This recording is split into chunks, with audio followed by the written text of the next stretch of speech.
Il y a quelques jours, c'était l'anniversaire de ma copine et j'ai offert une playlist gravée sur un CD Livescribe. Alors la particularité du Livescribe, c'est que c'est une technologie des années 2000 qui n'est plus fabriquée, donc qui est beaucoup plus rare maintenant. Et en fait, le Livescribe, ça permet de graver des images sur CD, DVD avec un laser optique. Donc pour ça, il faut un graveur spécial, des CD spéciaux et un logiciel comme Livescribe ou Niro ou d'autres. On peut reconnaître le Livescribe avec ce petit logo-là. Je suis trop heureuse parce que c'est vraiment dur de trouver cette technologie-là maintenant, ou alors c'est vraiment à des prix exorbitants, mais j'ai réussi à dénicher des CD de couleur, et en plus un graveur, donc maintenant j'ai tout ce qu'il me faut pour tenir un bon moment. Pour ça, c'est pas très compliqué. On prend un CD vierge, on grave les données dessus comme on le ferait de manière classique, par exemple avec Windows Media Player, avec lequel c'est très facile de graver.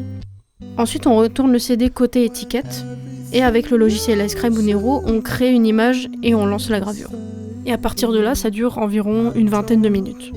Le rendu typique du Livescribe, en fait, c'est pas en couleur, c'est uniquement en nuances de gris. Donc je trouve que c'est assez utile et facile quand on n'a pas les moyens d'avoir une imprimante qui imprime sur CD.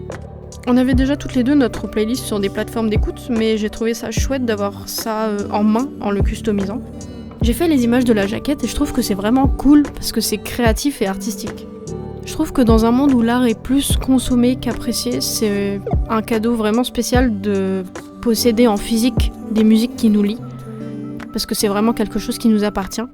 Et le retour aux médias physiques comme les CD, les DVD, les vinyles, l'analogique en général, ça se fait aussi de plus en plus parce qu'on voudrait retrouver du sens sur tout ça.